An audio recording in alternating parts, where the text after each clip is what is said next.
Ce vidéogramme fut créé dans la sueur, le sang, les larmes et en partenariat avec NordVPN. Plus d'infos quand mon confrère Gymnocéphale aura fini de parler. Aujourd'hui, je vous offre mon paradoxe préféré. C'est mon cadeau pour cette fin d'année, un beau paradoxe comme on les aime, idéal pour le réveillon, de quoi animer vos repas de famille. Croyez-moi, ça marche toujours. Alors je vais juste vous présenter le paradoxe, brut en quelque sorte, sans vous dire à l'avance de quoi il retourne. À la fin, vous pourrez voter pour une réponse et je parie que ce sera très partagé et que vos commentaires seront particulièrement nombreux et disputés. Et bien sûr, l'idée après tout ça, c'est de revenir sur ce paradoxe et sur les problèmes qu'il soulève. C'est beaucoup moins anodin et fantaisiste qu'il n'y paraît, en fait ça touche à des questions assez fondamentales. Mais bref, sans plus d'introduction, allons-y. Ah ouais, pour utiliser ça. Ah, c'est du soju à 41 degrés, ça va pas être... Dans cette fiole se trouve un poison qui, si vous le buvez, va vous rendre malade pendant quelques heures. Disons des douleurs, des nausées, des trucs dans ce goût-là. Ou disons la pire des pires gueules de bois de votre vie. Et vous n'avez aucun doute sur le fait que le poison aura bien cet effet sur vous si vous le prenez. Première question, est-ce que vous voudriez boire le poison gratuitement? Juste pour le fun d'avoir une horrible gueule de bois? Normalement, vous devriez répondre non. Et si c'est pas le cas, si vous êtes quand même tenté de boire ce poison pour une raison étrange, genre par curiosité un peu bizarre ou par masochisme, eh bien je vous inviterai à imaginer un autre poison dont les effets seraient différents, pire encore. Comme vous voulez, en fait, peu importe l'effet exact du poison, la seule chose importante pour la suite, c'est que les effets attendus du poison soient réversibles et ne durent que quelques heures, et surtout qu'ils soient tels qu'à la question « Est-ce que vous voudriez boire ce poison gratuitement ?», il soit clair que votre réponse est un grand non. Certainement pas, vous n'avez aucune raison de vous infliger ça pour rien. Mais attention, faut pas non plus que l'effet du poison soit tel qu'il n'y ait absolument rien en échange de quoi vous seriez prêt à le boire. Vous n'êtes pas prêt à le boire pour rien, mais vous pourriez être prêt à le boire pour quelque chose. Par exemple, pour ma part, en échange de 100 000 €, je serais quand même prêt à boire ce poison. Après tout, passer quelques heures avec la pire des gueules de bois, si ça doit me rapporter derrière 100 000 €, ça reste une bonne affaire. Et même s'il y avait une petite chance que je gagne pas cette récompense, par exemple si j'avais 5% de chance de ne rien gagner, mais 95% de chance de gagner 100 000 €, et bah là encore, je pense que ça vaudra très largement le coup de le faire. Ça reste un super bon deal, c'est pas tous les jours que 95% de chance de gagner 100 000 € se présente. I'll make that deal. You make that deal? I make that deal. I don't blame you. Damn good deal. Alors notez bien que si c'est autre chose que 100 000 € qui vous motiverait en récompense, eh bien substituez cette autre chose aux 100 000 €. Là aussi, la nature exacte de la récompense m'importe pas vraiment en fait. Le point crucial, c'est de considérer une récompense telle que si on vous donnait 95% de chance de gagner cette récompense si vous buvez le poison, eh bien vous accepteriez de le boire. Et voyez plutôt large, pensez à une récompense qui soit très largement supérieure au seuil à partir duquel vous commenceriez à hésiter à boire le poison. Par exemple, pour ma part, même pour 95% de chance de gagner 10 000 €, je pense que je le ferai. Quoique avec plus d'hésitation, là ça va vraiment dépendre du point auquel le poison est censé me mettre dans un sale état. Donc 10 000 € c'est une zone où ça commence à être flou. Mais pour 95% de chance de gagner 10 fois plus, donc 100 000 €, bah là aucun problème, je veux bien le faire sans hésitation. En gros, considérez une récompense qui soit au moins 10 fois supérieure à la valeur seuil à partir de laquelle vous commencez à être juste hésitant. Bien, pour résumer les choses formellement, et je le fais parce que ce sera important pour la suite, je vais peut-être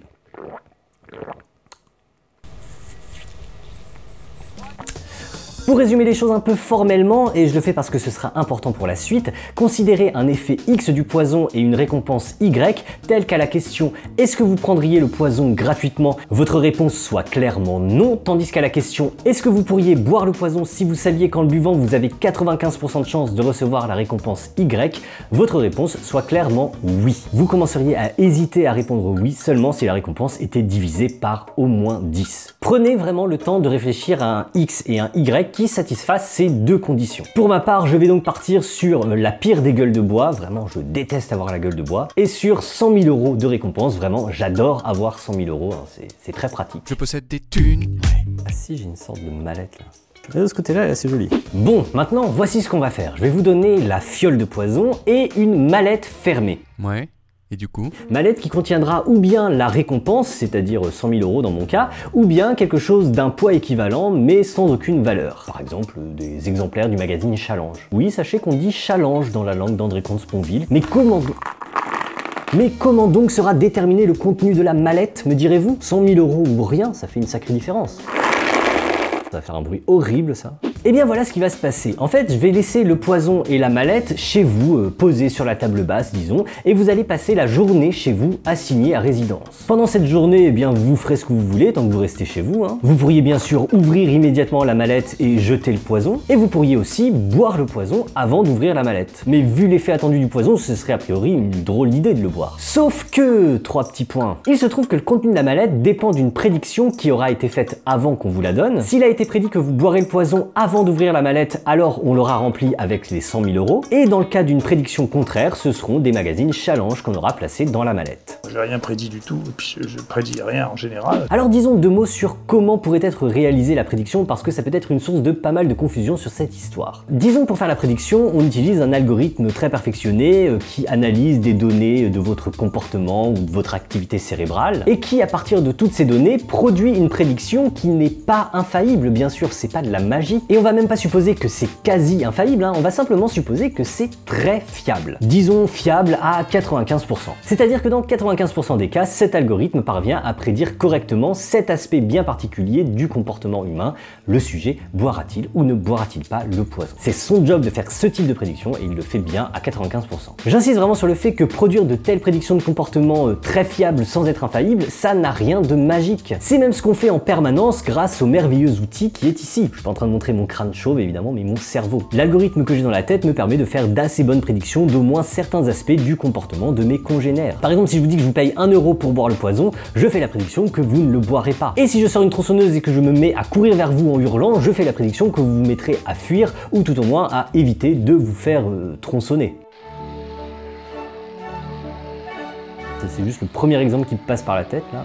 Ne pensez jamais à ça, vous. Et il me semble que ce sont des prédictions fiables à bien 95% au moins. Voilà ce qu'on peut faire rien qu'avec un cerveau. Donc faire des prédictions correctes à 95% pour certains comportements dans certaines circonstances, c'est pas de la magie, ça reste tout à fait envisageable. Et certes, dans notre histoire de poison et de mallette, le type de prédiction dont on a besoin est bien plus complexe, mais honnêtement, ça reste un truc assez prédictible. Pour avoir très souvent présenté ce paradoxe à toutes sortes de personnes et de toutes sortes de façons, je suis moi-même devenu un assez bon prédicteur de la réponse que font la plupart des gens. En tout cas, quand je connais un minimum la personne à qui je présente le paradoxe. Je suis certainement pas fiable à 95%, mais je pense être vraiment meilleur que le hasard. Donc un algorithme de prédiction qui arriverait à une fiabilité très bonne de 95% pour ce type particulier de choix, ça ne paraît pas fantastiquement éloigné du domaine du possible. Et aussi pour simplifier les choses, on va dire qu'il se trompe autant sur les prédictions positives que négatives. Il se trompe autant en prédisant que quelqu'un va boire le poison que lorsqu'il prédit que quelqu'un ne va pas boire le poison.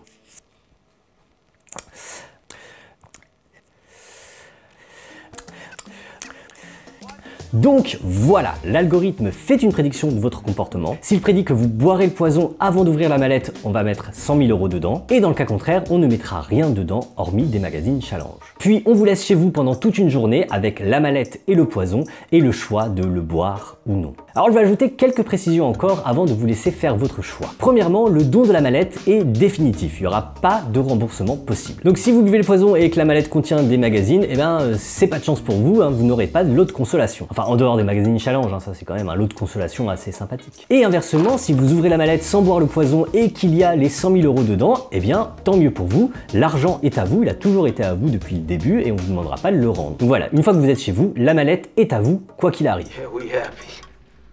Deuxièmement, la prédiction concerne le fait de boire le poison avant d'ouvrir la mallette. Donc si vous ouvrez la mallette et que vous trouvez une belle collection du magazine challenge, ça sert strictement à rien de boire le poison après avec l'idée de donner tort à la prédiction, hein. Vous ne pouvez plus donner tort à la prédiction avait raison puisque vous avez ouvert la mallette sans boire le poison. Troisièmement, personne ne sait ce qui se passe chez vous. Alors certes, les expérimentateurs peuvent récupérer l'information selon laquelle la prédiction est ou non réalisée. Ce point est important pour l'idée qu'on puisse estimer la fiabilité de l'algorithme de prédiction. Mais cette information-là est cryptée, privée, super protégée, quasi inaccessible. Et en dehors de ça, il n'y a aucune communication possible entre vous et le reste du monde pendant toute la journée que vous allez passer chez vous. Et le point important surtout, c'est que personne en dehors de vous ne pourra savoir ce qu'il s'est passé pendant cette journée. Si vous avez bu le poison, vous ne pourrez pas le prouver. Et si vous n'avez pas bu le poison, vous ne pourrez pas davantage le prouver. Alors ça demande quelques raffinements dans le dispositif de l'expérience, mais rien d'insurmontable, hein, ne chipotons pas. Et si je fais cette précision, c'est pour éviter des stratégies du type s'engager à boire le poison en public ou carrément engager un tueur tueur à gages à vous tuer si vous ne buvez pas le poison. En gros, toute chose qui pourrait vous motiver de l'extérieur à boire le poison. Ces stratégies donc ne pourront pas fonctionner puisque vous serez le seul à savoir si vous avez vraiment bu le poison ou non. Et donc si vous le faites finalement, ce sera seulement pour des motifs qui vous sont propres.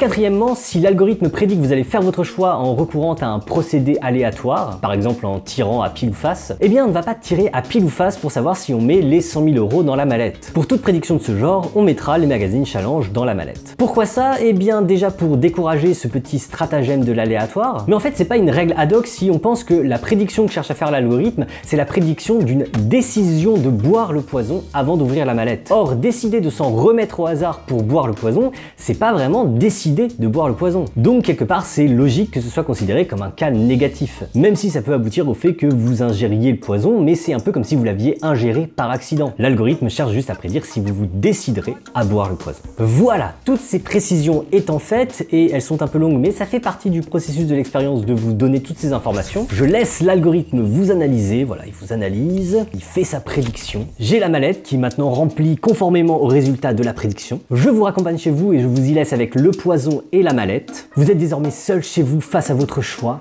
Boire le poison ou ne pas boire le poison? Telle est la question. Que faites-vous? Quelle est la meilleure chose à faire? Jadis, YouTube nous permettait de faire des sondages dans les vidéos. Et c'était bien pratique, mais ce temps est révolu. D'ailleurs, il y a plein de vieilles vidéos où je dis, vous pouvez aller voter sur la petite fiche qui s'affiche là-haut, et maintenant, il n'y a plus rien qui s'affiche, même pas les résultats, tout a disparu, c'est quand même dommage.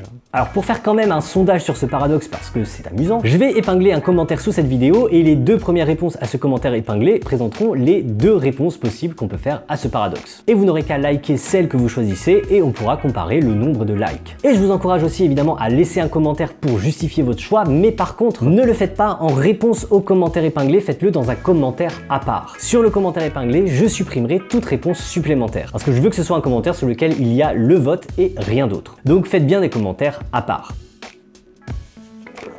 J'ai mal au crâne et j'ai envie de me pendre. Voilà, bon bah... Voilà, Voilà, je vous encourage donc à faire pause et voter maintenant et éventuellement commenter aussi maintenant. C'est le moment, hein, vous êtes chez vous avec la mallette et le poison. Vous savez que si l'algorithme fiable à 95% a prédit que vous allez boire le poison avant d'ouvrir la mallette, alors on a rempli la mallette avec 100 000 €. Et dans le cas contraire, ce sont des magazines challenge qu'on aura mis dans la mallette. Putain, Thomas, je l'avais bien dit. Que faites-vous? Quelle est la meilleure chose à faire dans cette situation? Peut-être qu'une réponse vous frappe comme parfaitement évidente, hein, c'est souvent le cas quand on découvre le problème, mais sachez que la réponse opposée semble tout aussi parfaitement évidente à beaucoup de gens et qu'il y a de bonnes raisons à soutenir l'une ou l'autre. C'est toute l'étrangeté de cette situation et c'est pour ça que c'est un paradoxe. Et c'est un paradoxe bien connu en philosophie, même si là je l'ai présenté sous une forme un peu particulière. Ce que j'ai présenté correspond en fait à quelques transformations près à ce qu'on appelle le paradoxe de Newcomb. Et c'est donc ça mon paradoxe préféré, le paradoxe de Newcomb. Et on le présente en général avec une histoire de jeu où on doit prendre une ou deux boîtes. Pour ma part, j'ai préféré utiliser cette histoire de poison parce que je pense que ça facilite la réponse à certaines objections. Et aussi parce que ça met en lumière un rapprochement entre ce problème et un autre problème en philosophie dont je vous parlerai dans une prochaine vidéo. Car oui, je ne vais pas pouvoir développer là tout de suite tout ce que j'aurais envie de dire sur le paradoxe de Newcomb et Dieu sait que j'en aurai des choses à dire. Je vais garder tout ça pour un deuxième épisode dont je fais la prédiction qu'il sera bien massif. Dans ce premier épisode, je voulais avant tout présenter le problème, le présenter de la façon la plus solide possible. C'est pour ça que j'ai fait beaucoup de précisions pour que ça réponde par avance à plein d'objections que vous pourrez faire et vous encourager à partir de là à y réfléchir et peut-être d'ailleurs que j'utiliserai certains de vos commentaires dans la prochaine vidéo qui analysera plus en profondeur ce paradoxe de Newcomb. Ce que je peux déjà vous dire, c'est que le mécanisme qui est au cœur du paradoxe de Newcomb constitue un des problèmes les plus étranges et fascinants en théorie de la décision et en théorie des jeux. D'ailleurs, peut-être que vous voyez déjà les liens que vous pouvez faire avec des situations du type dilemme du prisonnier. Ça touche entre autres à la causalité, à la rationalité, et notamment on peut faire des liens super intéressants avec la rationalité de l'action morale. Et quand on y prend garde, on se rend compte qu'il y a des mécanismes à la Newcomb dans plein de situations concrètes et ordinaires, comme par exemple le fait d'aller voter ou de se faire vacciner, hein, pour ne prendre que des exemples qui n'enflammeront pas du tout les passions. Mais bref, je vous réserve tout ça pour une prochaine fois. Pour aujourd'hui, j'ai juste jeté les graines et je laisse ce délicieux problème prendre racine dans votre cerveau. J'espère que vous en dégusterez les fruits avec plaisir et vertige et n'hésitez pas à en faire profiter votre entourage aussi. C'est le genre de problème qu'il est très agréable de discuter entre amis. Les vrais qui regardent Action me savent de quoi je parle. De tout temps, les hommes ont voulu la liberté et la sécurité. La liberté de regarder le catalogue Netflix US et la sécurité de surfer sur les réseaux Wi-Fi publics en toute insouciance. Alors, NordVPN vint et sponsorisa bien des vidéos YouTube. Mais qu'est-ce que NordVPN? Qu'est-ce qu'un VPN? Qu'est-ce qu'être? Être sur Internet, c'est avoir une adresse IP. Un VPN, c'est ce qui permet de la masquer, donc d'être sans être perçu. Que Berkeley me pardonne cette audace. Et NordVPN, vous le savez bien, c'est un des VPN les plus performants, les plus rapides et les plus faciles d'utilisation. Même un philosophe peut s'en servir. Je suis au pays de Voltaire et de BHL et en un clic me voilà virtuellement au pays du matin calme et de la K-pop. À la fois ici et ailleurs, paradoxale ubiquité de 5500 serveurs dans 60 pays à travers le cosmos. Et tout cela depuis votre ordinateur personnel ou tout autre appareil du même acabit. Car après tout, on ne voyage jamais aussi loin qu'en restant chez soi, à méditer. Et certes, vivre, c'est se risquer à vivre, mais vous pouvez essayer NordVPN sans risque pendant 1 mois, avec la garantie d'être remboursé en cas d'insatisfaction. La vie n'est qu'une succession d'insatisfactions finalement. Et parce que comme chaque Noël, c'est Noël, en ce moment, pour toute souscription à 2 ans d'abonnement, 4 mois supplémentaires vous seront gracieusement offerts. Alors rendez-vous sur nordvpn.com/monsieurphi, plus exactement MRPhi. MR n'est l'abréviation de monsieur que dans l'usage. L'Académie française n'est pas d'accord. Veuillez nonobstant utiliser le code MRPhi lors de votre achat. Je vous en saurai gré, ainsi que mon confrère moins chevelu. Salutations.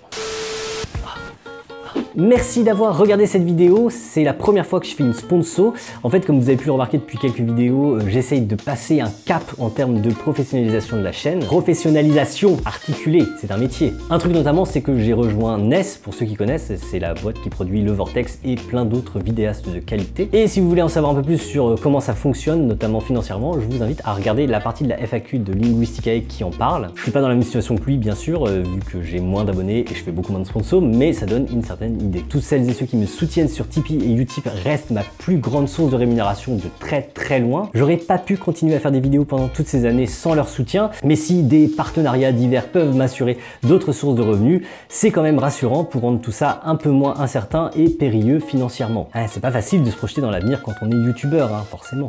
C'est pas un métier youtubeur, il paraît. Au demeurant, je vais essayer de faire ces intégrations d'une façon qui reste amusante. Et d'ailleurs, honnêtement, c'est un peu une façon pour moi de m'amuser et d'essayer des trucs. Je fais en sorte que ce soit bien distinct du reste de la vidéo, que ce soit clair. Puis si ça vous hérisse à ce moment, vous pouvez toujours la passer, vous suffit de cliquer dans la barre de défilement. C'est pas pour rien qu'il y a un sommaire. Bref, j'espère que la vidéo vous a plu, c'est ça l'important, et que vous vous prendrez bien la tête sur ce paradoxe. On se retrouve l'année prochaine. Et oui, à l'année prochaine. Putain, je suis le mec qui fait cette blague. Bref, on se retrouvera bientôt pour rediscuter de ce paradoxe plus en profondeur et de plein d'autres choses aussi.